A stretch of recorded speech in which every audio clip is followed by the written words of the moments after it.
I'm going to first ask you to join me in the Pledge of Allegiance. To the flag of the United States of America and to the republic for which it stands, one nation, under God, indivisible, with liberty and justice for all.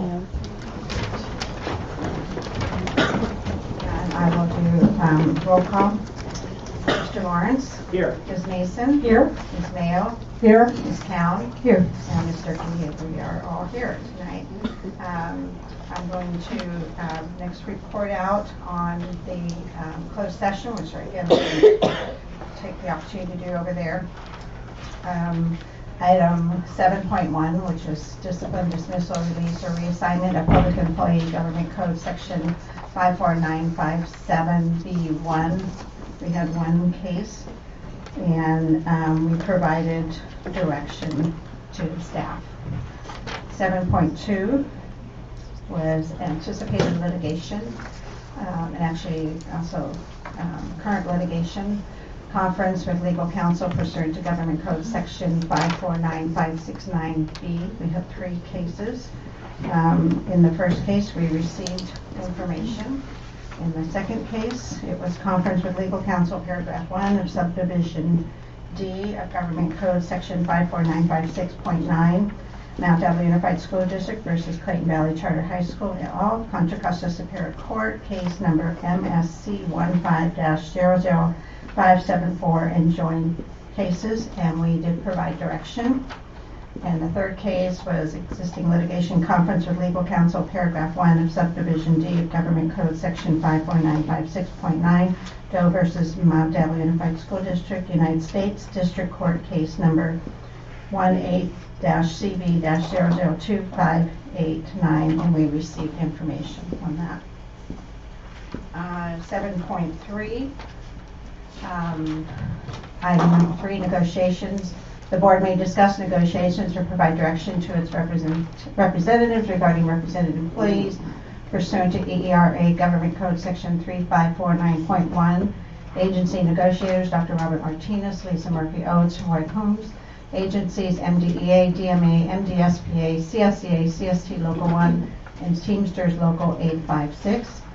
We received information that we are also going to be going back into closed session after this meeting to do some more work on that item. 7.4 is expulsion of student number 01-20 from all regular schools in Mount Diablo Unified School District. Madam Chair, I move that student 1-20 be expelled from all schools of the Mount Diablo Unified School District, and that student 120 may apply for readmission after completing the following plan: participate in 20 hours of individual counseling to address decision making and social skills, completes 30 hours of community service, participates in the California Offender Program services, submit to a negative drug test, show evidence of successful school experience, and have 90% attendance rate. And readmission would occur April 28, 2020 after completing those, and placement would be at the discretion of the superintendent and student services. Second. Okay, we have a first and a second, and we will go to the vote.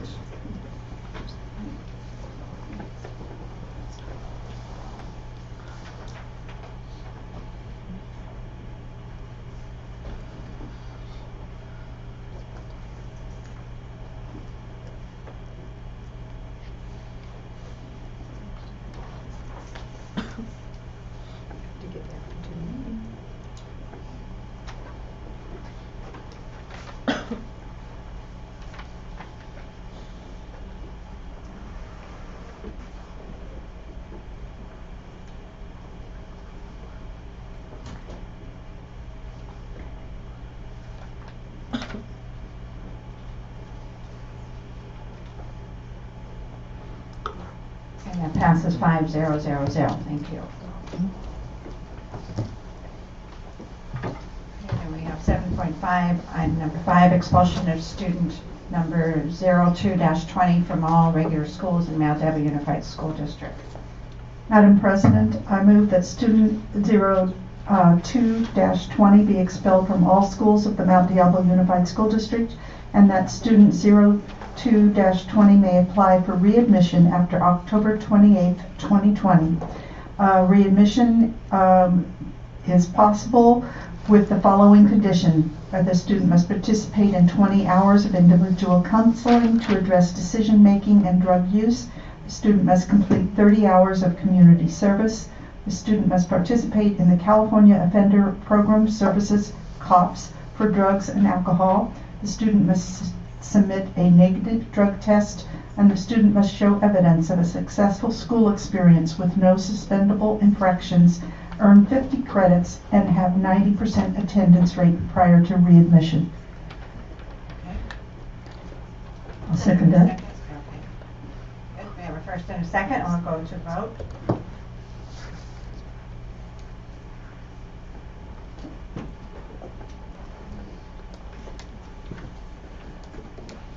That passes 5-0-0-0. So, just to make it more exciting for the staff, we're going to make another change. So we had a mix-up, I think, up on the dais. I think I missed a card or something of a public comment that we should have included. So we're going to offer that opportunity now. So. Thank you so much, and thank you for listening to the concerns of our parents and students and my colleagues. I wanted to just kind of piggyback on some of the things that I heard in the other area about the split classes, the need for more full-time teachers and for substitutes.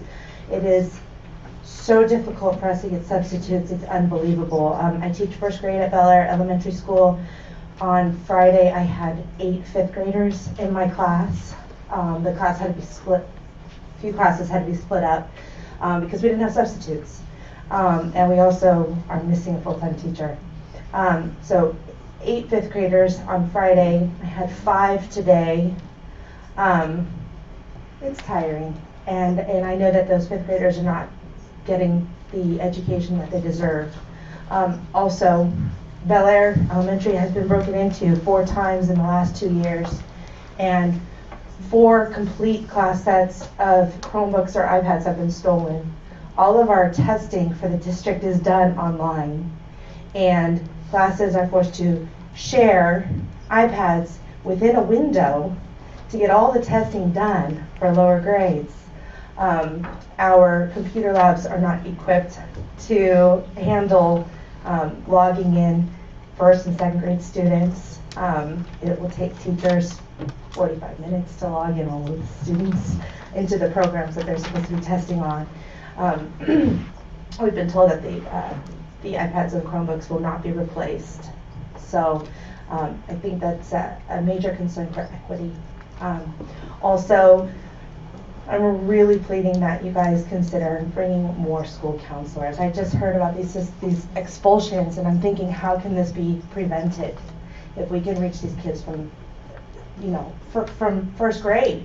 Since I've been teaching in this district, I've had students who have gone through every possible type of abuse you can imagine, who have witnessed unspeakable acts of violence, who've witnessed family members murdered, some by other family members. And our school has 1 counselor. It's not enough. And if we can get these guys the services they need, hopefully we won't have to be expelling them from our district. It's my husband. Hi, I'm Mario Tutagaloa. I just wanted to urge you guys to get a contract for these teachers. I watched my wife, and this is just one teacher, spend an extra 12 to 14 hours a week on curriculum, on school things that they don't get paid for at all anyway.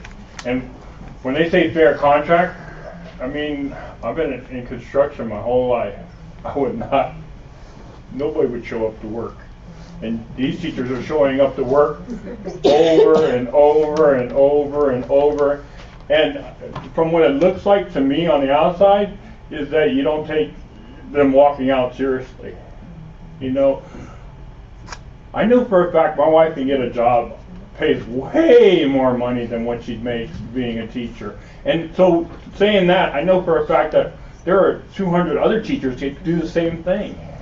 you guys are in jeopardy of not only losing the teachers that you have, but losing the positions that you have. And maybe it's a volunteer thing, but it's gonna, if nothing changes, and if it all stays the same, it's just gonna explode.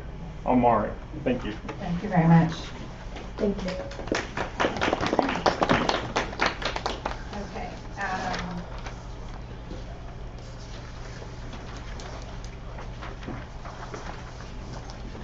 Okay, so now we're going to go on to public employee appointments. So just turn it over to Dr. Martinez. Thank you so much. We actually have three, hopefully new employees this evening. The first one I'm going to go through is she happens not to be able to have been available tonight. Her name is Catherine Kinsella. Catherine is joining us, we hope, as a program specialist in special education. She has over 20 years of experience in the field of education, served as a paraprofessional preschool level teacher, a lead psychologist at the end for the Fairfield Sassoon Unified School District, and then went on to work as an assistant director of special education at a private management group, but yet she's bringing her talents here to Mount Diablo. She has an in-depth knowledge of students and a wide breadth of experiences with students of all ages, a strong foundation where she developed at Cornell University, and again has worked as a school psychologist, was School Psychologist of the Year in 2009 in Fairfield Sassoon, and again just bringing a great wealth of experience. Catherine is known for working with students with significant emotional needs and program design. So we think this is going to be a great opportunity for us to have Catherine Kinsella join us as a program specialist. Madam President, I would move that the board approve the appointment of Catherine Kinsella as a program specialist for the Special Education Department. Second. Okay, we have a first and a second. We'll take a vote.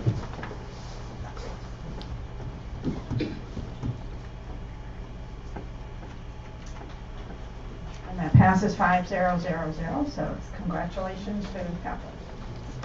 And yes, yeah, welcome her when she gets here. And another, we happen to have two tonight, special education program specialists. We're fortunate to bring forth the hopeful appointment of Lisa Tom, and Lisa is here in the audience. She's joining us again with a wide range of experience providing support in special education programming, working with both preschool and elementary students, found her support in supporting IEP teams, ensuring success for all students.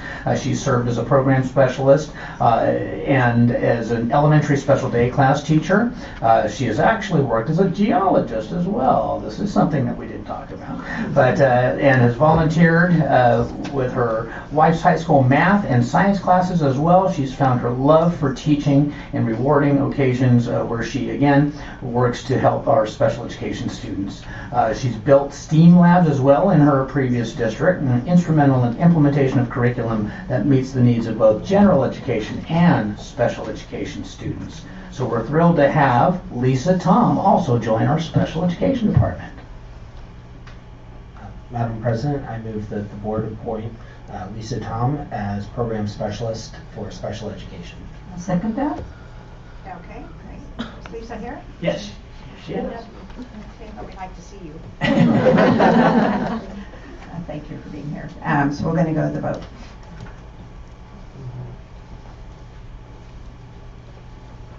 And that passes 5-0-0-0. Congratulations. Do you want to go up and just say hi? It's not- They give you the drill. Yeah, well, we Told you. had a great conversation.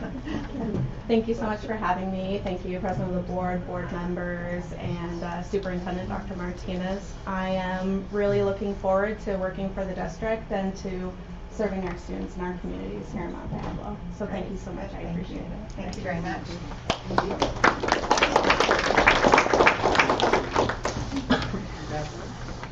And the third appointment for this evening is an educational consultation and behavior management specialist working really in our general education population. So one of the things that we have been talking about is, again, a number of students who are needing some additional supports, and not necessarily every student requires special education services. But again, so we moving forward with this position, we're pleased to bring forward Adrielle Wong as that education consultation and behavior management specialist. And Adrielle is out in the audience. There she is. Hi. And she comes to us with 14 years of experience as a clinical director and advanced behavioral interventionist with children with autism spectrum disorders, ranging from the ages of 1.5 to 18 years old, with applied behavioral analysis techniques. She's very effective in training staff and delivering feedback while using behavior skills training to ensure fidelity with the implementation of programs. She brings a BS in psychology, magna cum laude, from University Honors in May 2007 from California Lutheran University, now down in Southern California. And in 2016, she earned her master's in professional applied behavioral analysis from the Florida Institute of Technology. So we're thrilled to bring Adrielle to our district. She has a real passion for working with students and families and teachers. And so we're really thrilled to be able to add her to our district. Madam President, I move to approve the appointment of Adrielle Wong to the position of Educational Consultation and Behavior Management Specialist. Second. Okay, great. We have a first and a second. We'll go to the vote.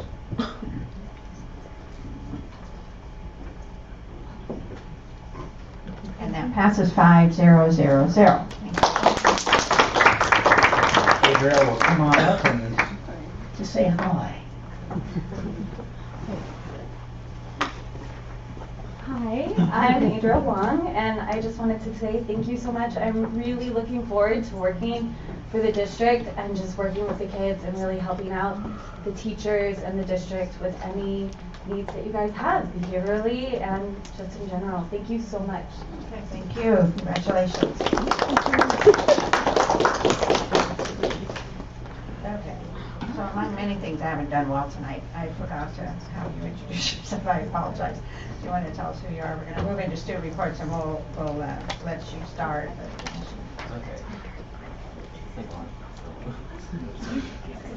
Okay, so hi, I'm Robert Santa Maria, and I'm the ASB president from Concord High School.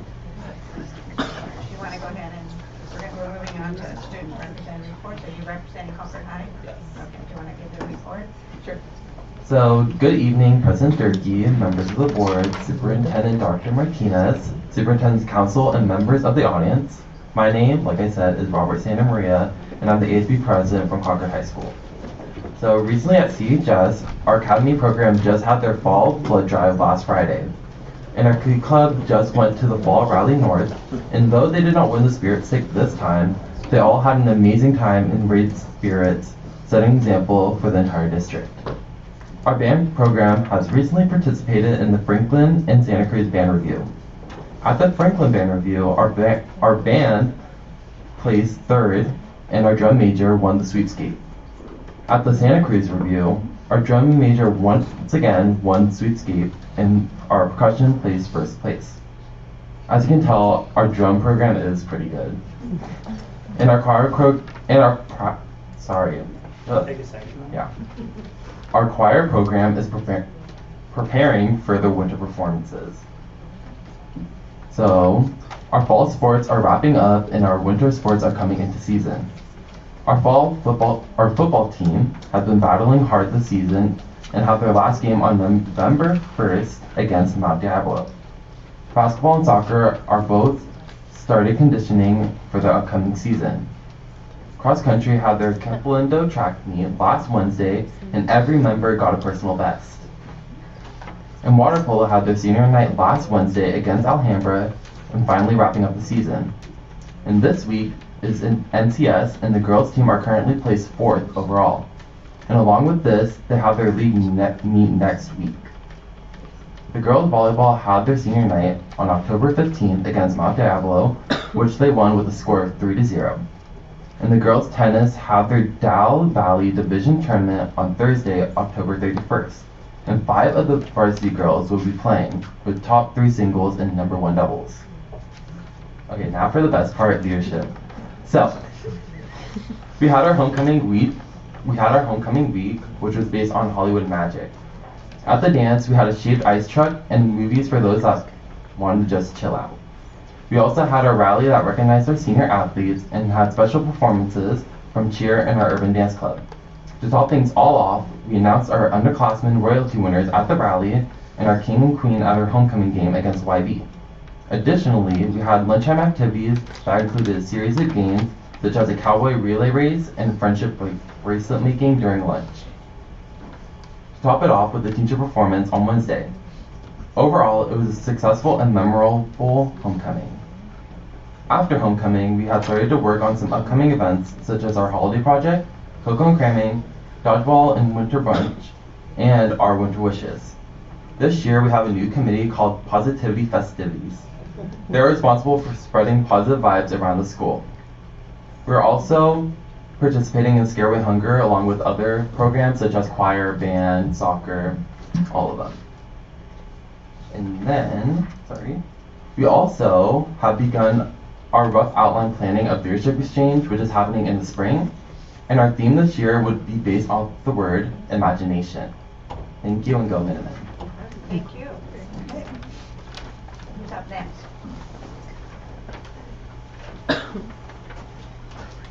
Hi everyone.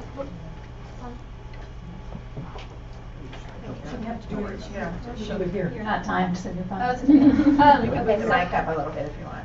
Hi everyone, my name is Claire Snowden and I'm the ASB president from College Park High School. And just to let you know some of the things that our leadership class is doing right now. We recently had our homecoming, which was Nightmare Before Christmas themed, so a Halloween type of thing. And we had a really successful rally, dance, and we won our homecoming game. We are currently planning our multicultural rally that will be in February, and we are excited to have around 12 diverse groups perform. We are also in the primary stages of planning our 3rd annual Spring Fling Festival. And in the near future, we will be holding a Winter Week, Spirit Week, and various spirit activities as we move into basketball season. Hi, I'm also a College Park representative. I'm the ASB vice president and I'm the head of the sports committee. Right now, we are preparing for our Powder Puff football game on November 14th at 6. If you guys want to come out. Also, it needs to get approved. So last month we were donated 300 Purple Out shirts, so everyone who goes to the student section at our football games, basketball games, rallies will be able to wear purple. And we also purchased a College Park event arch, which is awesome. And then we also got a new student section banner so everyone knows where the student section is. And last Friday we beat Mount Diablo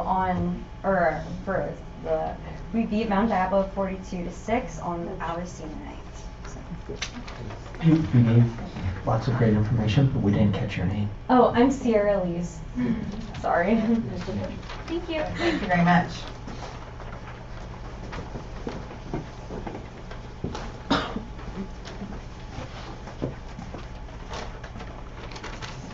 Good evening, members of the board, President Durkee, Superintendent Dr. Martinez, and members of the audience. I'm Eden Broussard, and I'm the ASB Vice President from Northgate High School. I'm Arthur Yan, and I'm the ASB President. I'm Ashley Burke, and I'm ASB Secretary.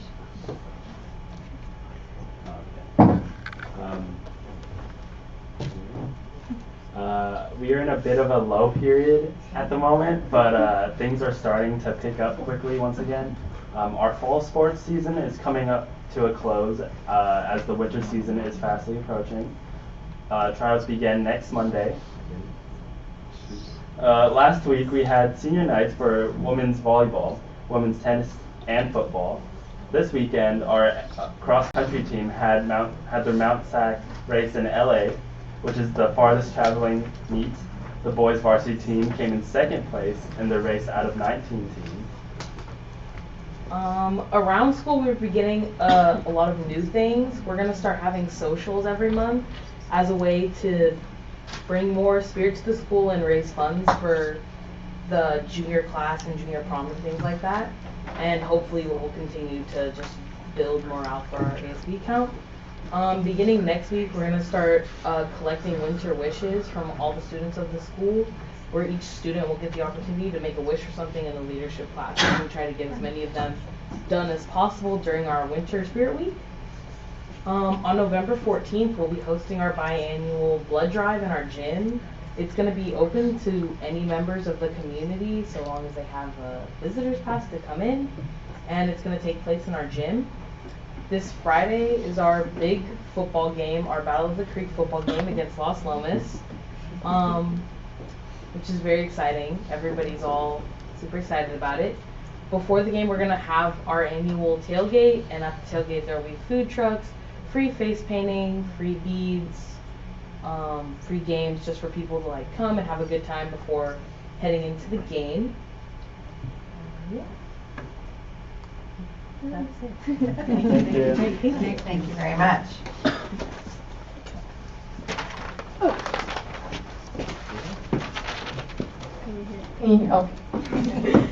Good evening, President Durkee, board members, Superintendent Dr. Martinez, members of the Superintendent Council, members of the audience.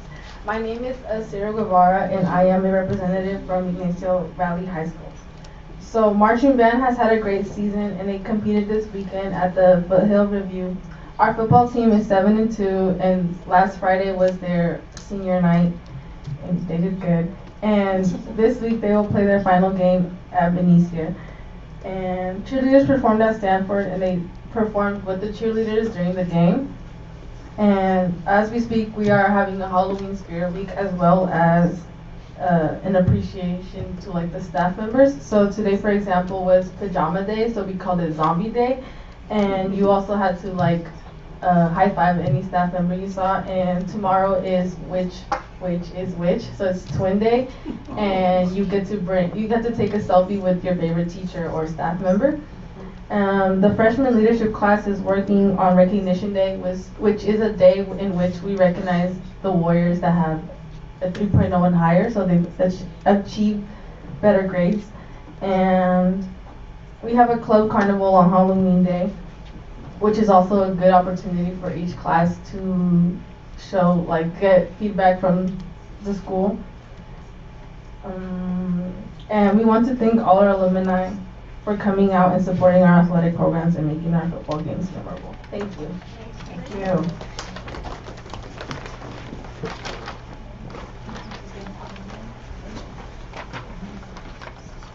Good evening, President Durkee, members of the board, Superintendent Dr. Martinez, and the Superintendent's Council. So I'm Silas Andrade. We're from the College Now program. And first off, I'd like to thank those of you that attended the Bullying Project presentation. And we took your feedback into consideration, but unfortunately we've been busy, but we will come back to that. For our senior classes, as far as they go, they're going very well. In our English class, we've just recently started our juvenile justice unit. And to kick that off, we watched the historical fiction When They See Us on Netflix. And it's a great film. I recommend it for everyone. For our AVID classes, we are now filling out our college applications as we've just recently finished writing all of our personal statements. And we're taking one day out of the week to work with Educational Talent Search to fill out our FAFSA applications. For economy, we are working on our World Series of Innovation project, in which we've been assigned into groups of 3 or 4 to come up with our own idea. And as I stated last meeting, the prize for first place is $1,800, which we're eligible for. One obstacle that every student in our program has been facing, however, are the fires. As a lot of the students in our program, their houses are out of power, and the air quality on DVC is pretty bad at the moment. Okay. Hello, my name is Liz Webster, and I'm from the College Now program, and I'm going to talk to you about our juniors. So right now our juniors are taking History of the U.S., Junior English, and then AVID, just like the seniors do also. So right now in Avid, they're learning about different career opportunities they have. So they're doing tests to figure out which careers based off tests that they think will best suit them, and then they can look into those careers themselves and be able to see what education they need to pursue those careers, and if college is right for them, or if they should become a journeyman, or what they should do to be able to get that career. And then right now they're also reading books on Native Americans, LGBT, Latinx, Asian Americans, and women to find out their struggles for equality in English, and that all culminates into a paper that they're going to write about the struggles of equality for a specific group that they choose, and they're having literature circles and discussing it in groups to better understand those struggles. And in history, they're also learning about those struggles, and then they will make a monument for those struggles and propose a place and what to do with this. And overall, they're doing really well besides the power outages and fires. Thank you. Thank you very much.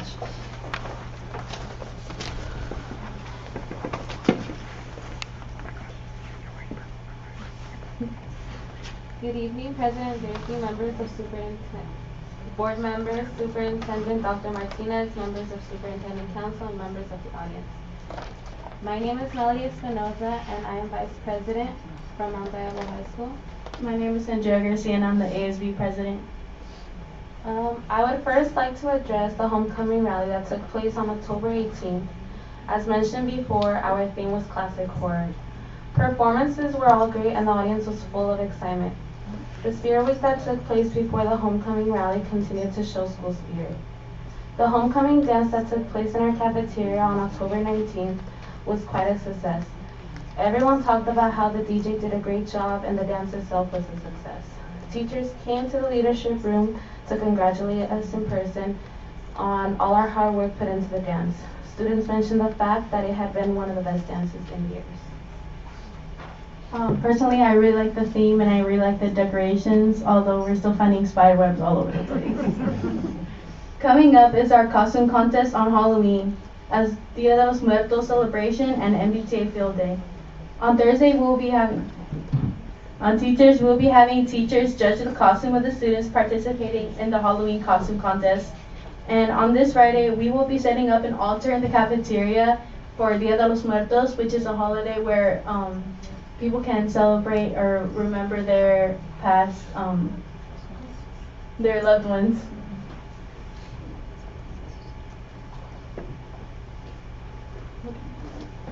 Senior portrait appointments have been set and will begin in November. Students are welcome to change the day if they aren't available on the day that's given to them. MBTA Field Day is a day where 10th, 11th, and 12th graders in the Medical and Biotechnology Academy are able to build teamwork, cooperation, and problem-thinking skills while having fun.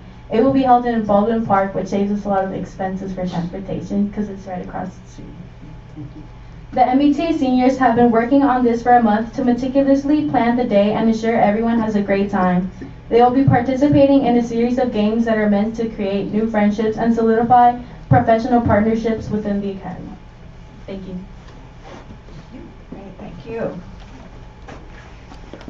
Okay, did we get everybody? No, good. Well, thank you for waiting. I know it's getting late, so but thank you very much for hanging in there. We really appreciate it. Thank you.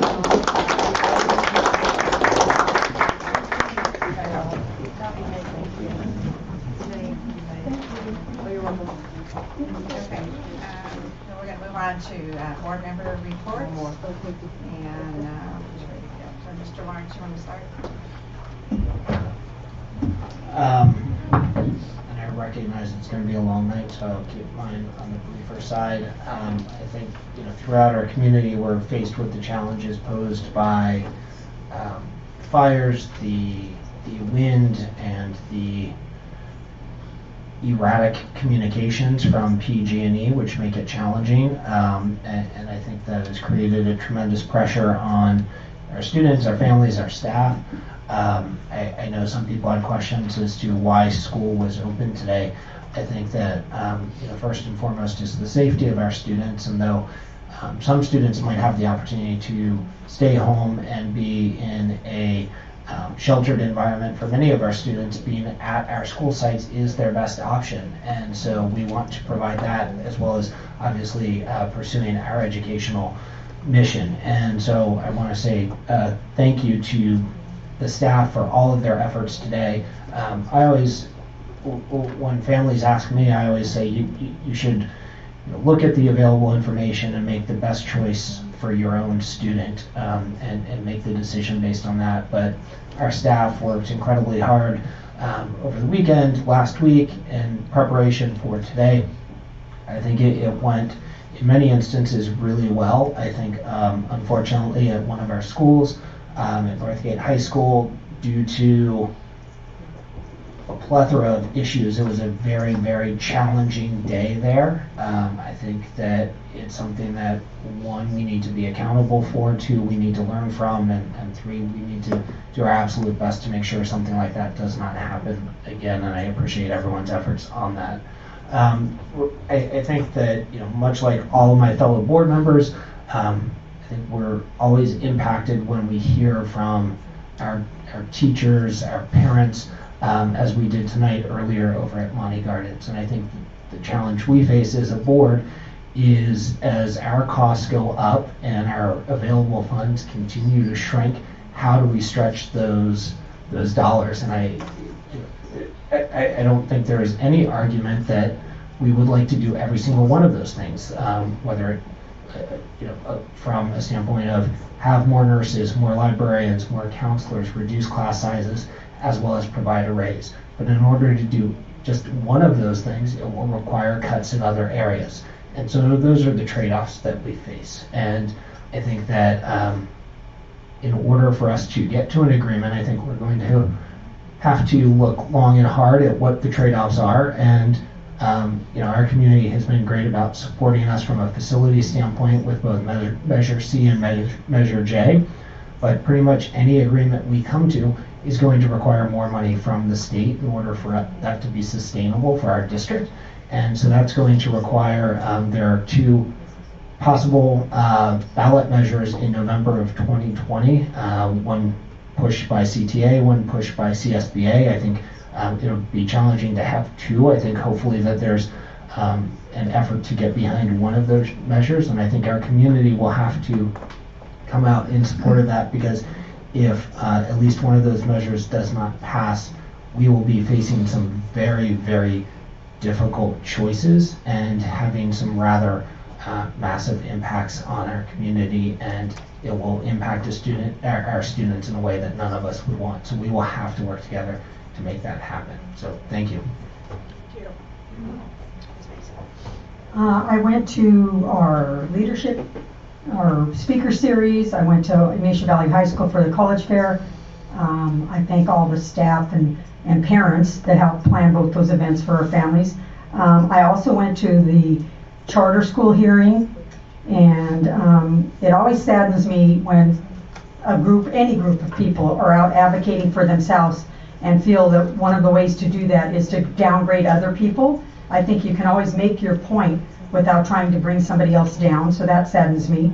And I didn't know that Mr. Lawrence was going to make the statement that he just made about the quandary we're in, but I had read this last night. We get lots of literature. This is the CSBA magazine we get, and I highlighted this to read tonight. And it says, the call for higher salaries and smaller class sizes highlights one of the quandaries of educational leaders face as they try to meet teachers' demands, serve students, and meet their responsibility as fiscal stewards. Smaller class sizes are popular with teachers and parents alike, but fewer students in classroom means more classes, which requires more teachers, increased school site and district-wide expenditures on salary, and amplifies the impact of any salary increase.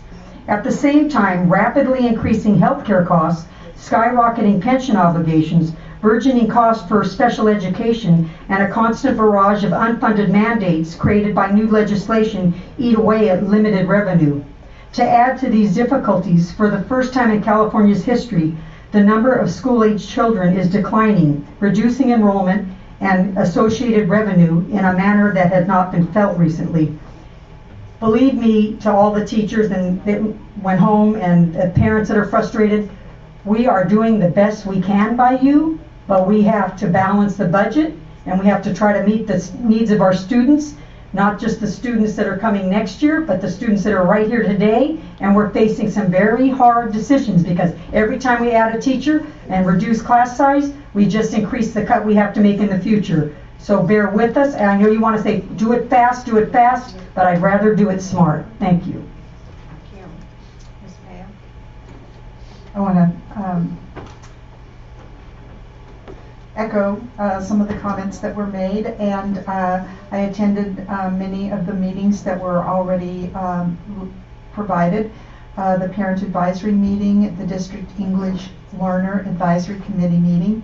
I also participated in 2 PTA meetings and had a PTA meeting at my home this morning.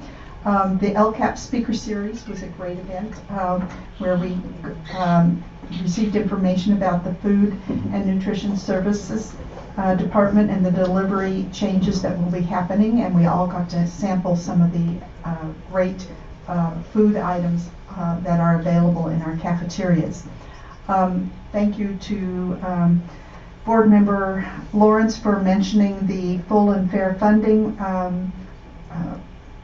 proposition initiative that was submitted to the Attorney General on Monday, October 14th. The name of it is the Full and Fair Funding the Public School Progress, Prosperity and Accountability Act of 2020. This would bring funding to K-12 education and community colleges, and the estimated amount would be $2,500 per ADA for our students in California. So we understand and appreciate the work that CTA has gone through to prepare their initiative for the ballot. And personally, I would vote for both of them so that we can have that much more revenue for our schools and for our communities as well. I also have been reading some of the same material that Mrs. Mason has been reading, and in there I hope the rest of you are looking at some of the other articles, including the role of the school board's attorney. We have had a great relationship with Mr. Schenke, but I think it's always important to look at new information. It's probably not new information, but just to refresh ourselves in that role and appreciate the legal services that we receive. Thank you. Ms. Count? A few of the things that I attended, I was able to go to the Lights On after school event, which I know many of you did as well. It was really exciting to see what it is that we're able to provide to students after the school day in so many of our schools, particularly for families that couldn't afford to do expensive programs and things like that after school. And so not only are we keeping kids safe, but also and educated, but also a lot of fantastic opportunities from gardening to robotics to mindfulness. Really great to see. I also experienced lights off during school. Many of our electricity has been off since Saturday. I know many of you are in the same boat, and Northgate as well. Definitely feeling the effects that 3 of our schools have been going through lately, as well as the Northgate situation. I did attend an education roundtable with Assemblymember Rebecca Bauer-Cahan last week. And interestingly, a few of the topics that came up were related to that. One of the ideas for possible legislation, if you like this idea, send it to your state assembly and senators, was to realize that a lot of our school districts have solar panels, but we can't tap into that energy directly, right? It goes to PG&E, and then we have to wait for it to come back, and sometimes the power is shut off. But if we were able to, one idea for legislation is that the state could provide one-time funds for school districts to purchase the battery and apparatus to be able to use the energy directly on site. I thought it was a very interesting idea. There was also discussion about reimbursement for the lost ADA that happens due to power shutoffs and air quality concerns. So both, I think, interesting and important ideas as things move forward. I want to also say thank you to all the teachers and staff and parents, superintendent, fire marshal, who've dealt with all of the changing notifications from PG&E and the weather, and how everyone kept positive and kept students safe and especially to the firefighters that have been out there on the front lines. I know that everyone worked hard today, but I also know there was a lot of confusion and uncertainty out there in our community. We can do better. We will do better. And the community can be a part of the solution. I think we need to think of ourselves as a learning organization, so it's okay to admit that things didn't go as well as we wanted them to. And we can learn from our mistakes and make sure these things don't happen again and that we do better next time. A few ways that we can handle some of the new situations around safety with emergency preparedness planning. One is Measure J. You know, when we were knocking on doors for Measure J, that was for safety, right? And so if our facilities need something, whether it's a backup generator or extra lighting, whatever the case may be, I think we should really look at our Measure J funds and make sure that we're prioritizing those safety issues. And also our site emergency plans. I know every site has. When I was a parent on site council, you know, for the elementary school, we read through and we approved every year. Our site councils approve emergency plans at our schools, but they're, you know, large documents, many pages printed out, and I think the missing piece is communicating those plans specifically to the community so that parents know. Do I send my kid to school with a flashlight? You know, what is lunch going to be served? All of those various things. What happens if, you know, the PA system doesn't work, right? So those are all things I know that the district will be working on. And lastly, I just wanted to say, after all the people that spoke at public comment tonight, it is heartening that so many people care about our schools, our parents, our teachers. We all want the same thing. And I think I've heard that here from my fellow board members here tonight as well. We would love to provide everything that we think our students deserve. I hope that every single one of those voices can be heard at the state level as well. Please send the same stories that you just told us. Get on your computer tonight, tomorrow, send it to your state assembly members and your state senators. They need to hear these stories because it's the state funding that is the majority of our funding. And we, the local school board, don't have control over that. The only other thing we could consider that the community could bring to us is, you know, a local parcel tax. That is one other way that school districts handle not having state funding, is to diversify the sources of funding and say, okay, you know, we have an education foundation, and local funding, local parcel tax, is something that we could consider if there's community support for it. So we need to be hearing if there is community support for something like that. Thank you.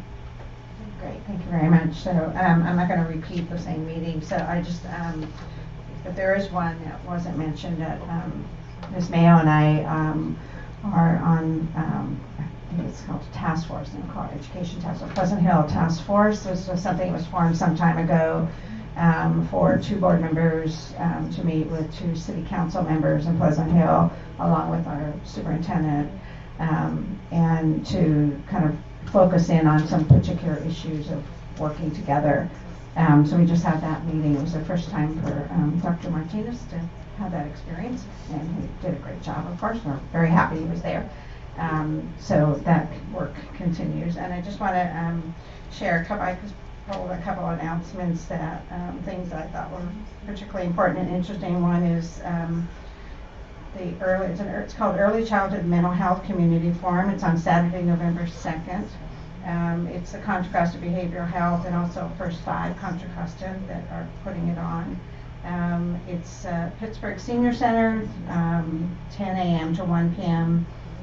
Registration starts at 9:30. So it's an opportunity for a discussion, in-depth discussion around identifying mental health possibilities or issues in young children. So, and then the other one we all got is Celebration of Success. It's our own celebration of students, to recognize students nominated by their school site to have demonstrated outstanding success from our special ed students. So usually we're all there in force, so I'm sure we will be. This is November 6th, Concord High School, multi-use room, social gathering at 6:30 and the award ceremony 7. It's a very heartwarming experience. And so now we're going to move on to the superintendent's report, and we actually have a public comment card. So, Mr. Scheibel, would you like to speak? Sure.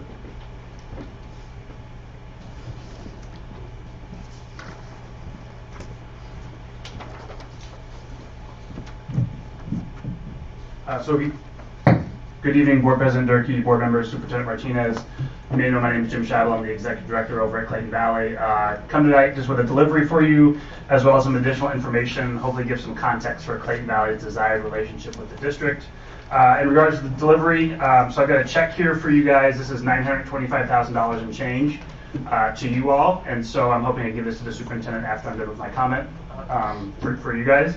And there's a letter that comes with this check, and it's from our legal counsel, and it does address some of the things that we got from your legal counsel, and so I just wanted to make sure that there are some pieces of this payment that are very clear in the letter that we're making to you. This does not mean that the process that the case is proceeding with is stopping. We're going to let that play out, or you guys send us a letter, we sent you a settlement back that had a time frame on it. We heard nothing back in terms of a response, so that expired. We'd love to get this settled, though, outside of attorney fees and legal fees and things like that. And I do appreciate the superintendent making time last week for myself and our board chair, so thank you for that very much. And then just moving forward, I think we want to have as much open communication as possible. I do appreciate Member Mayo. You responded to my email. I know it was way back in November of 2018, but I do appreciate your response to that. And I do think that open communication and direct communication is going to be a good way to move forward if we can. Board resolutions and letters of correspondence and newsletters are not directly to us. Unfortunately, sometimes they're inaccurate or they actually raise more questions. I know that your actual document that you provided to the county said we cannot verify all these concerns. We're here to answer any questions or provide you whatever information it is. We're an open book. We're a public entity. We can, without you doing a PRA request, we'll just give you the information. You have our kids, for the most part, for their first 9 years of their education, so it's in our benefit and our interest to have you guys be as strong as possible, and we hope to have the same relationship. I did look back in my email since I came into this position in August of 2018. I've actually sent over 30 emails or public comments or phone calls or in-person meetings to try to get this issue resolved, including 12 individual communications to your former in-house legal counsel, not Mr. Schenke, someone else. I know you interviewed for that position either last week or this week. I do hope that the new person in that position will be allowed to be more communicative with us. That way you're not spending dollars on an outside legal counsel in terms of that hourly rate. We want to get this resolved. Hopefully this check is a step in the right direction. And I'll email the letter that's in here as well to the superintendent tomorrow, so he has a soft copy of that. He can share that with you as well. So with that being said, hopefully I can give this to you if that's okay, or I can give it to your secretary, or okay. We always take big checks. Can I ask a clarifying question? Are you saying that the receipt of the check is contingent on what's on the letter? No, the check is for you no matter what. The letter just lays out some of the conditions for the funds. So it's yours to do what you want with. I know it's not a very big chunk of money compared to your overall budget, but in terms of the dollars that we're owing you, I know the headline in the paper said $850,000 something dollars. If you tack on the $60 whatever thousand dollars of interest, that's where the $925 came from. If you take the $160,000 we paid every year for 8 years plus that's over $2.2 million that Clayton Valley has paid to Mount Diablo Unified. And we just want to get this resolved so that we're not spending money on lawyers and negotiations going back and forth year over year. Our charter will be renewed for 5 years. In my old district, we would just have a 5-year lease because it just made sense and you didn't have to spend any money or any time on it year after year. And we cut the check to the district every year on time, and they gave us the bill on time, and we just proceeded that way. So that's something that we'd hope to be doing. It was in our settlement offer. I believe you all received it, and I know the superintendent has shared that with you. I think so. So, yeah, but the money, cash it tomorrow, or whatever your process is. And we couldn't get a bigger check. I thought that would be a little inappropriate, but it's a big number on a small check, if that works. So, thank you. Thank you.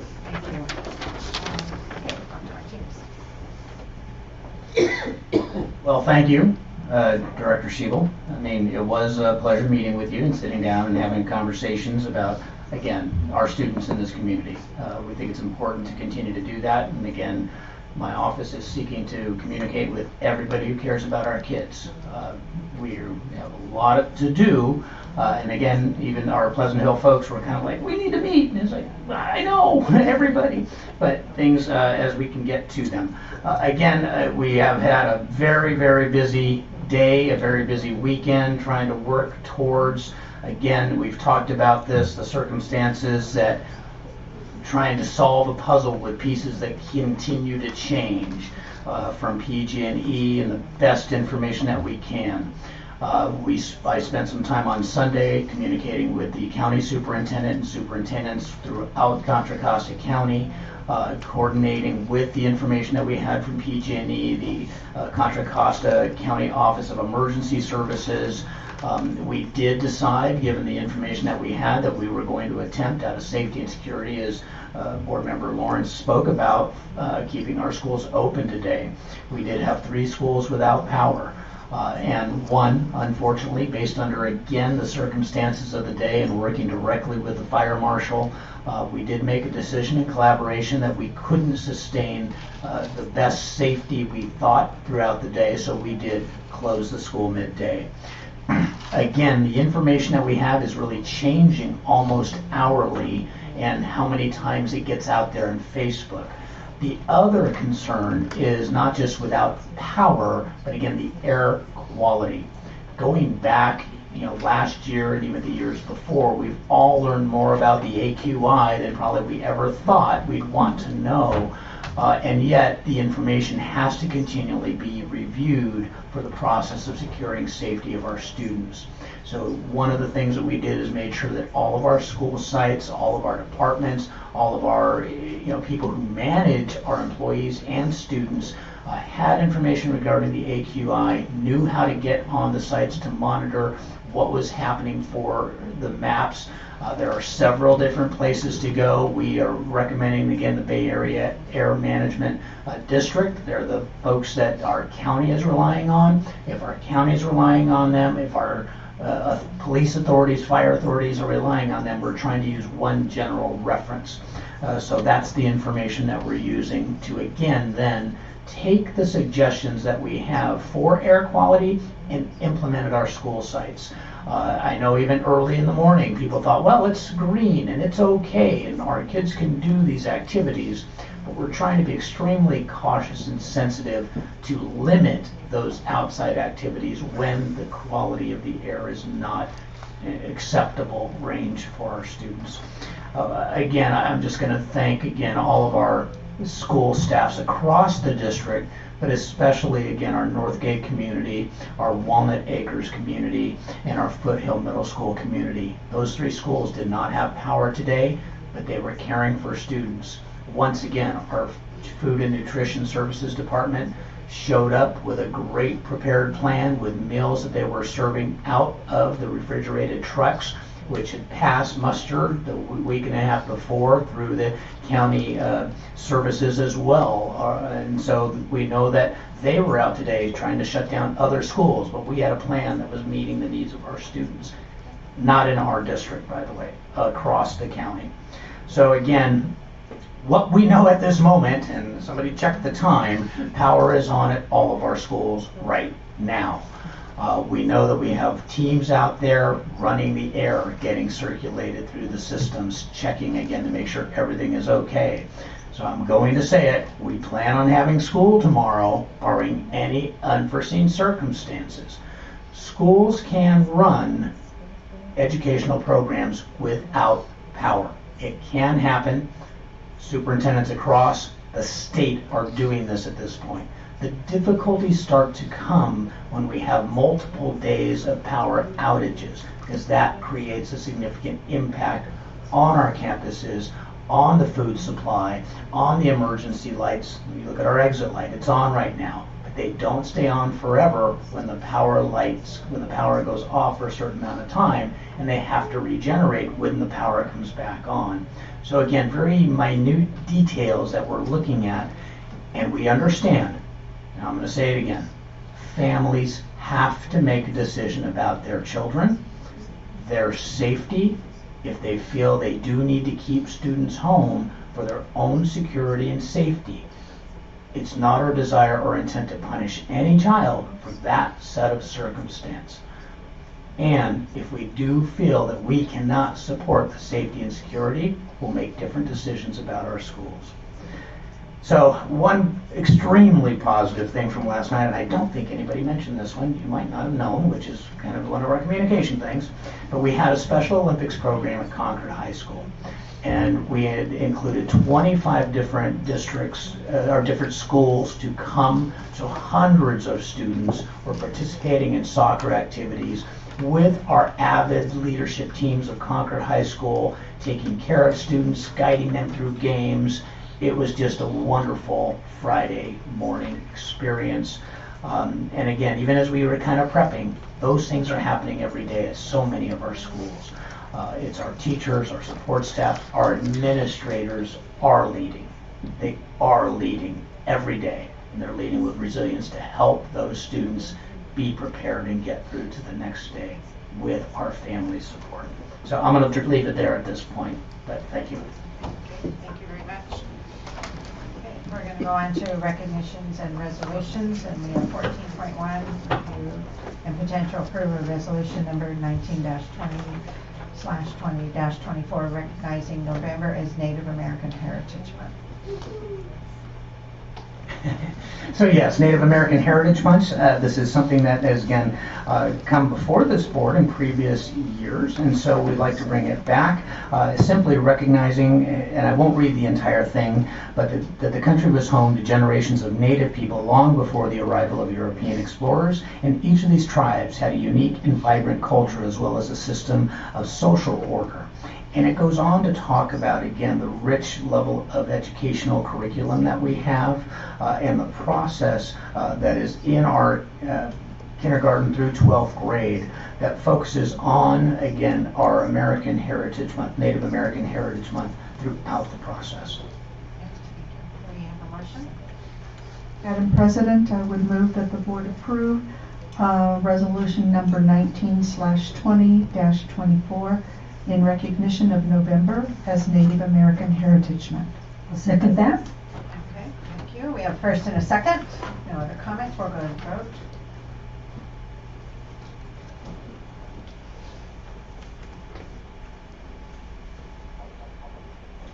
And that passes 5-0-0-0. Thank you. Yay! 14.2 is review and potential approval of resolution number 19/20-30 proclaiming November 3rd through 9th, 2019 as Banned Books Week. Madam President. Actually, I'm sorry. I'll defer to Dr. Martinez and I'll make it. Well, and I was going to introduce you. So, again, this particular resolution was brought forward by Board Member Lawrence. Again, but it's an important structure where we take a look at, again, the freedoms within our democracy about reading and really the importance of not limiting access to materials for students.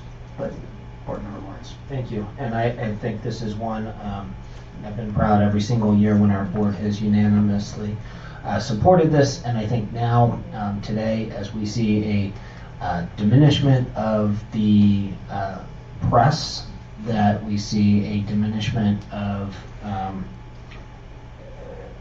different voices when we see foreign countries influencing our elections. And so I think the ability to have a wide variety of thoughts and to help our students develop their critical thinking skills and not indoctrinating them into any one way of thinking, but instead exposing them to many ideas and allowing them to develop their own thoughts and ideas is part of what makes a vibrant democracy and society. And so I would hope the board would go ahead and approve item 14.2, the approval of resolution in favor of Banned Books Week. Is that a motion? It is. I second it. Okay, we have a first and a second. If no further discussion, we'll go to the vote.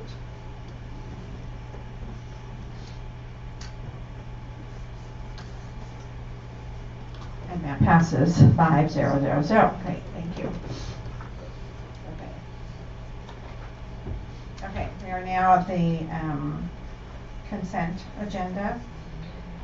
Items listed under consent agenda are considered routine and will be approved, adopted by a single motion. There'll be no separate discussion of these items. However, any item may be removed from the consent agenda upon the request of any member of the board and acted upon separately.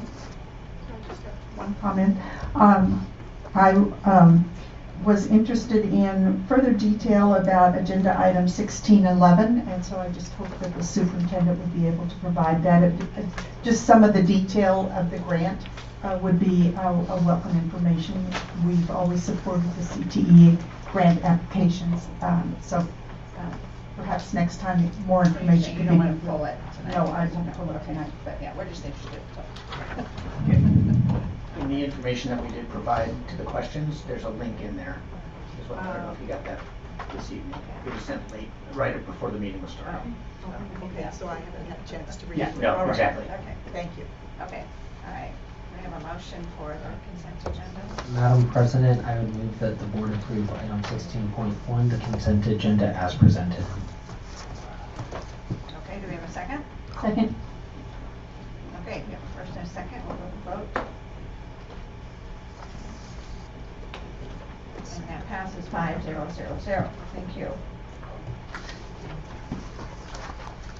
Okay, we are now to our first business action item, item number 1, public hearing and adoption of resolution number 19/20-28, resolution of the governing board. Oops. Power's out.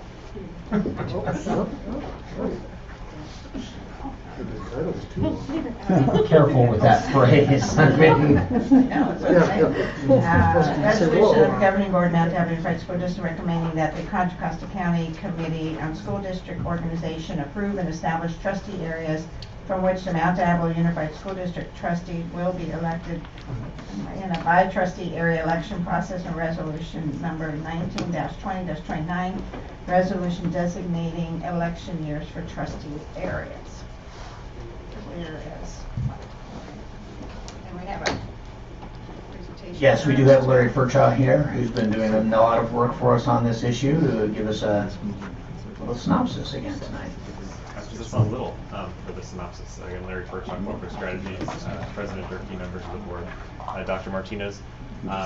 This could be the end of our many meetings together over the last several months, but we've gone from our pre-map public hearings back in May and June, the maps that we've drawn, public hearings we've held on the maps, and so this would be our third and potentially final public hearing on the map scenarios, and give you a chance to discuss and select a map and sequencing to forward to the County Committee on School District Organization, which I believe is already tentatively scheduled to meet here on November 13th to review the district's petition, should it be approved tonight. And the county would then be the final stop on the approval process. And I'm not very loud. I'm apologizing for that. Is it on? Does it sound like Yeah, there it is. I will lean in a little bit more. Again, the criteria in selecting trustee areas or creating trustee areas roughly equal in terms of total population, compliance with Federal Voting Rights Act, compact and contiguous, keeping communities of interest together, using man-made or natural geographic features. Those are all the considerations that we've talked about over these many meetings. The district demographics, again, 250,371 people as of the 2010 census, so 5 roughly equal areas of 50,000 people, and you can see the ethnic breakdown there on total population and population 18 and over. We also have the citizen voting age population here, again highlighting the different protected classes, and the map on the right-hand side highlighting the concentration of the Latino citizen voting age population within the district. Through this process, we've narrowed it down to the 3 scenarios that you have in front of you tonight, starting with pink. In all 3 scenarios, area 1 is yellow, 2 is green, 3 is red, 4 is blue, 5 is purple. I won't bother telling you where all those areas are. You're more than familiar with that. Talked about the sequencing, and I think the last meeting gave direction in terms of those sequencing of the elections in the scenarios that would be in areas 3 and 5 in all situations in 2020, and areas 1, 2, and 4 in 2022. I believe the direction from the last meeting, but this again is scenario pink, highlighting that map. We've got all the demographic information, highlighting that we create one area in the Monument Corridor that is a non-white majority citizen voting age population area, because again, it's not possible to create a majority Latino or majority any in particular for a particular protected class. Area. We also have additional demographic data on age breakdowns in the different trustee areas, renters versus homeownership, as well as income information that you can see across the different scenarios and areas in each scenario. And then finally, school attendance boundaries, that you have had all this information multiple times, so I'm just going to breeze on through it. This is scenario purple, a little bit different than pink, a little more compact in the center of the district, in that monument corridor trustee area, area 3. So that's one of the differences, but you know, overall shapes, overall themes, very similar between pink and purple. It's just a slightly different way of achieving a similar result that you can see there. Similar election sequencing as we had in scenario pink. Similar demographics, again, the monument corridor area, area 3 having the non-white majority, citizen voting age population area. You can see the information on age ranges, home ownership, and that information is there, as well as household income information, and school attendance boundaries as well. And then the strangely named Purple A scenario, which is a little bit of an offshoot of scenario purple. The main feature that's different about Purple A from Purple, bless you, is that we were able to get a high school facility in each of the 5 trustee areas, and by doing so that moved area 3 down to the Ignacio Valley High School campus, and moved area 1 over to take in Mount Diablo High School's campus. So it just kind of twisted things a little bit. Let's see again. To accomplish that, but very similar in terms of the demographics to Purple non-A. So that's Purple A in terms of having a majority non-white citizen voting age population in area 3 again, and very similar demographics to scenario purple. Hopefully I didn't bore you all too much with that repetitive information, but just to give people a little bit of background before the public hearing, and if there's any questions afterwards, I'd be happy to answer them. So we have one comment card for this Mr. Rafferty.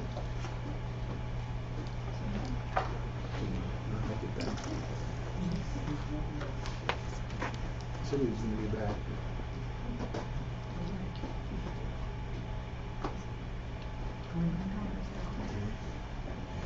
Nope. Okay. Okay, so now we'll just open up the public comment, right? For this, if there are any other, anybody would like to make comments, or if we can entertain that. Okay. All right. And so we just now have board discussion. Right?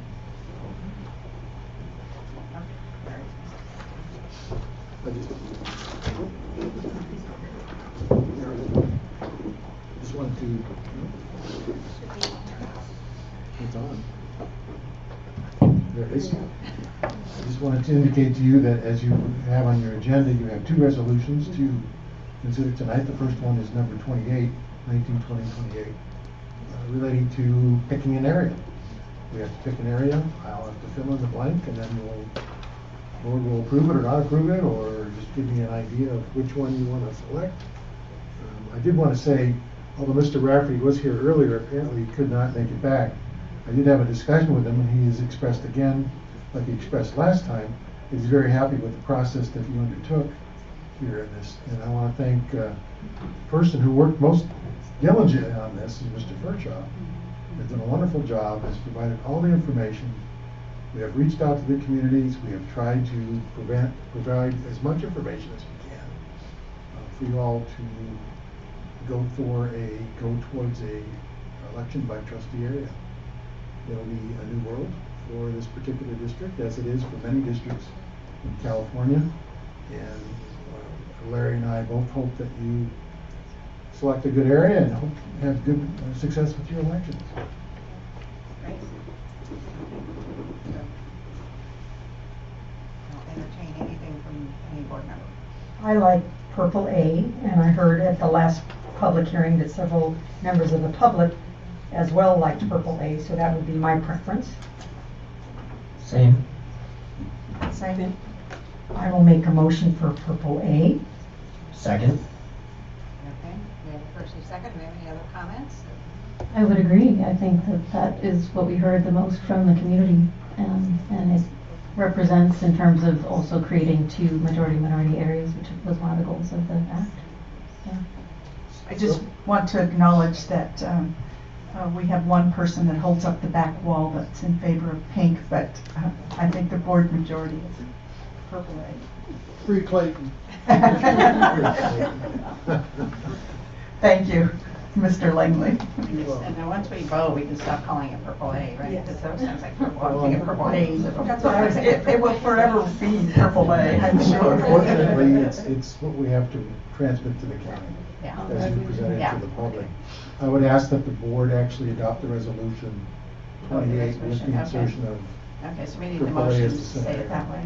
Okay, then I make a motion that we adopt resolution, is it 1920-28, is that the one, trustee areas, to name purple A as our choice. Better? Yes.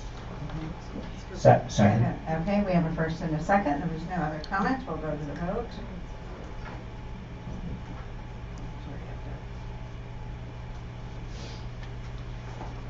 And that passes 5-0-0-0. Now, we do have another resolution that was it's sort of a tag along with this resolution concerning the election sequencing. Since it was not a separate item, I would have to have a voice vote on that. Oh, right.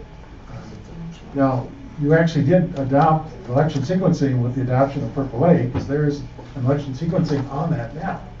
But it's been recommended by the partners in my firm that do a lot of this work, that you adopt a separate resolution so the county committee's clear on your recommendation as to what areas would go first. As we've discussed at a number of these meetings and at the last meeting, it reflects Area 3 and Area 5, both of which do not have a quote resident trustee at this point. I think we recommend that to you, one, because of Area 3 being a majority-minority district, has some influence on the election, and another benefit of Area 5 is primarily a Concord district, and you will have a Concord board member after the next election, which has been a while in this district. So we recommend those to you and ask you that if you adopt Resolution 1920-29 with the insertion of areas 3 and 5 for November 2020 and areas 1, 2, and 4 for November 27. So that would be option 1, correct? Yes. Madam President, I move that we approve resolution number 1920-29 and calling for the election to occur in areas 3 and 5 in November 2020 and areas 1, 2, and 4 for November 2022. Second. All right, we have a first and a second. We have other comments? And so I support this sequencing, but I do want to say I think how we arrived at it, I think there have been some mistakes in how we've arrived at it, and I think one of the things that I want to make really clear is that under election law, this idea that any areas will have no representation is really incorrect, and I think it's one, not representative of our current board, and two, I think it's a misinterpretation of the law. And so I think how we have actually expressed this is just not been correct. I think we've arrived at the right decision, but I think the process could have been better, and I do want to stress that come 2021, every person in our district will still have representation. It will be from our board members, but that there will be no area left without representation. So just wanted to share that before we vote. I appreciate that. I agree with that. Voice vote? Yes, voice vote. Okay, any other comments? Just that, again, I think I liked it because it was important that those areas that feel that they don't have representation will have someone from that area. And the other thing that I thought was important with our new superintendent to have the smaller turnover of the board now and the larger turnover of the board later in order to provide the experience and support that he needs. So that was my consideration for this one. That's assuming there's gonna be a turnover in the next one though. Oh, that's true. You could move to Concord. No, that's not me. I mean, you can all be in your spots and you just have to get reelected. And I Work agree nicely. too that whoever is elected the next time around, we need to emphasize as a team that we all represent the whole district, and we always will.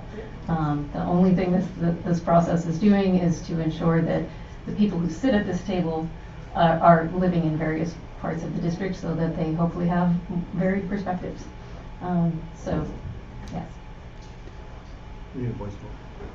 Oh, voice vote, okay. Okay, no other comments, we'll go to the vote. Mr. Lawrence? I vote yes. Ms. Mason? Yes. Ms. Mayo? Yes. And Ms. Cowan? Yes. And Ms. Durkee votes yes as well, so it passes 5-0-0-0. I personally want to thank you for your patience during this process. It has, since the end of March, we have, it feels like a combat march, to be honest with you, but I think we've reached a good result through all, and I wish you much success in your future election. Thank you. And I'm sure that was going to be Larry that was clapping when we. He's on to the next district that has to do this. I would like to thank all of the community that came out to any of our meetings, that emailed, that called, that participated, and hopefully that means that when November comes around, people are not surprised by what's on their ballot. We need to continue to educate people about the process. Thank you. I just want to say this is a monumentous decision for all of us, so it's been a lot of work and study, and I appreciate every board member's involvement and all of the staff involvement, because it affects staff as well, and it's an important decision. Thank you for your cooperation and your effort. Okay, 19.2, review and potential approval of the physical education course of study revisions to high school physical education and high school personal fitness. This is on for information last time, it's on for action tonight. I make a motion to approve the physical education course of study revisions to high school physical education and high school personal fitness. Second. Okay, we have a first and a second. I just want to say, I sent this out to individuals who have contacted me about PE over the last, 5 or 10 years. And I am amazed that there hasn't been more comment, more emails regarding this. So congratulations to staff. The folks seem happy about it. Good to see it.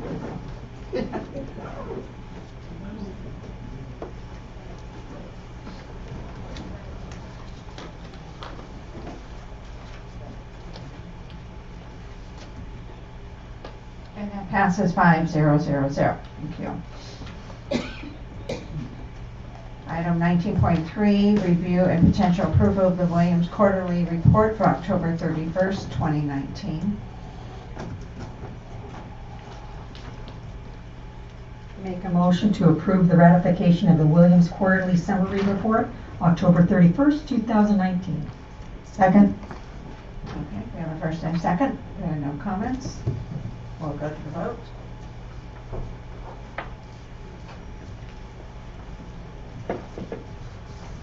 And that passes 5-0-0-0. Thank you. 19.4, review and potential approval of the new membership application for Community Advisory Committee. Do we have a speaker on this? No, just please approve them. Madam President, I move that we approve 19.4, item number 4. Their names. Their names. Lisa Buffum, Kendra Sullivan, and Jessica Zane for the Community Advisory Committee. Thank you. Second that. We're missing one. 3 applications on there. That's okay, we'll get them on the next one. Okay, we have a first and a second. We'll go to the vote. And I really appreciated reading these. People are so enthusiastic and ready to help. It's very exciting to see. been attending the CAC meetings. That's part of the requirements, so they're familiar with the work of the committee. Thank you. That passes 5-0-0-0. Thank you. Thank you. Okay, 19.5, review and potential approval of the new Director of Risk Management and Safety job description. This is on for information and action. Okay.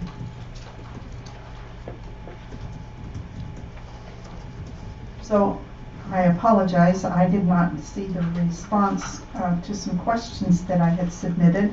So I only have my questions. It seemed as though our previous job descriptions for risk management and safety had more to do with the facilities matters. And I noticed that this job description had additional items, so I was hoping for some explanation and rationale. Sure, I can provide that. So one of the things that we've been taking a look at in the form of a course, the safety of our students. We've been talking about this. This board has actually had a safety coordinator position on the books for some time. I believe the position was flown, they didn't find somebody, and then they've had, in essence, a consultant doing some work in the area, not necessarily an expert in that realm. The other thing that's not lost upon me is that even within these 11 weeks, the district does not have a true sustainable plan for helping really our employees. There's pockets of things happening in the sense of our workers' comp. We do have somebody working on that, but we don't have that full coordination between the larger insurance oversight group that we work with, where there are a number of programs to help our employees connect through those programs or make some changes within our structures. That, in my opinion, is risk management. Not necessarily just financial side of risk management, but it's doing things differently so that we can help our employees with training, we can help our employees with program, we can help our employees ensure that our information about benefits is all directly relatable to them. That's another side of the risk management, so that we're mitigating work that's happening sometimes in our workers' comp arena, sometimes with liability issues, and sometimes that are handled within our legal structure. The broader change that we're looking to do as we're reforming our legal group, and again, we appreciate that Larry's been working with us in some form, but he's not here all the time. We really do need to have that associate general counsel that is part of our team. This new director will in essence be working with the coordination of that legal person, our administrative assistant within the department, and the benefits team. So we're really kind of creating this broader team looking at our site safety and coordinating our training and our entire process. So this is using some of the funds that we actually have, but redesigning so that we're going to get more response, I hope, in a sense, doing that coordination of our district-wide safety plans as well. So, but we need the people, really our people, to be able to do this work and work with the investment that we're making in the architectural reviews and designs. So it's a little bit more of an in-depth process, but we see this as really helping us move forward. I appreciate the explanation, and the person that is hired in this position is going to have a very broad experience, especially if you're going into the legal issues and into the claims and investigations of benefits, paying claims and benefits. I presume it's also the back to work. Will that be included in this? Absolutely. That wasn't defined necessarily, but it's a component of it? Absolutely. Okay. And then the eligibility of benefits, reviews contact language, and resolves disputes. So there's that's within the employee benefits section. Normally we think of dispute resolution as being within special education, so that's a different.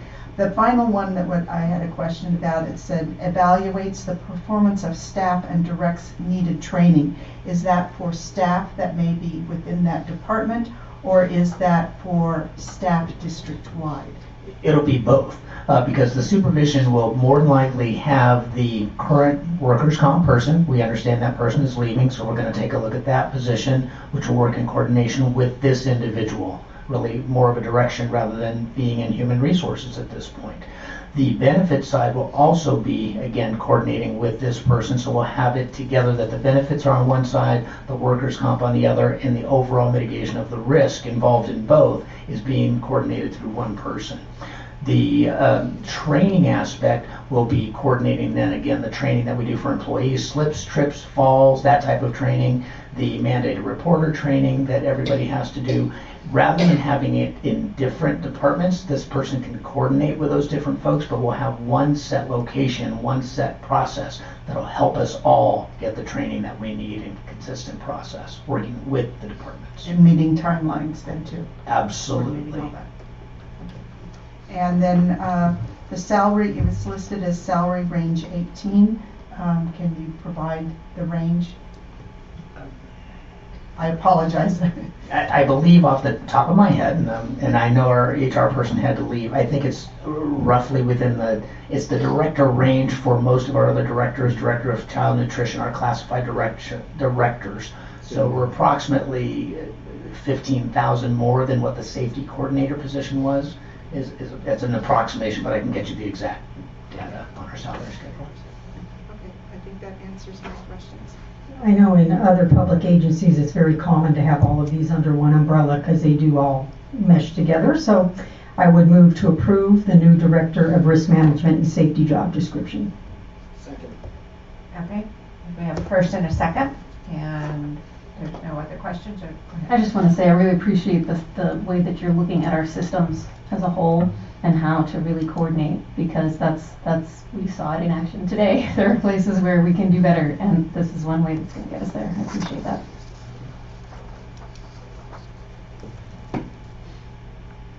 And that passes 5-0-0-0. Thank you. There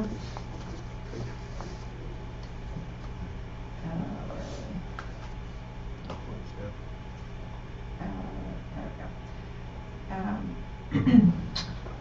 19.6, review and potential approval of the opportunity for public response to the initial successor agreement proposal for Mount Diablo Psychologists and DSPA and Mount Diablo Unified School District. This is on for action. So we have no cards for comment. They don't want to charge a card while you're asking me. No, I said we have no cards. No cards have been submitted, Madam Chair. Okay. So I would move that we accept the proposals as presented. Second. Okay, we have a first and a second. We'll move on to vote. And that passes 5-0-0-0. Thank you.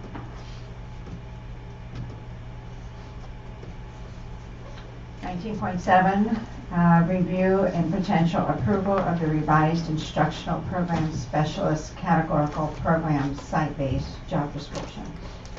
This is on for action. I make a motion to approve the revision of the job description for instructional program specialist categorical programs site-based. Second. Okay, we have a first and a second. If there's no questions, we'll move on.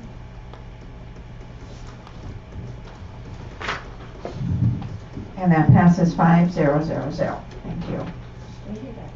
Yes. And I'll put have them. So,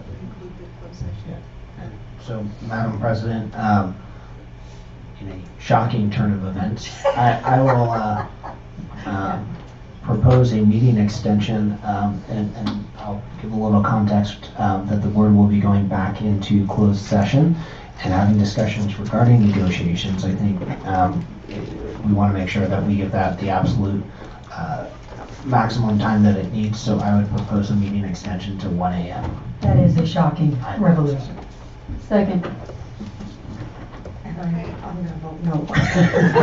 I'm not saying we have to stay that long, but I just want to make sure that we We have first and a second till 1 a.m. Is that even legal to go to the next day, Larry? Oh, yeah. Continuous meeting. And you give me a bad time.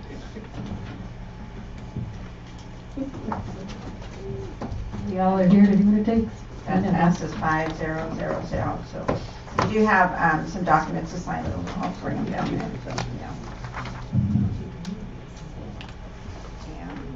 And I think that's it. We are adjourned.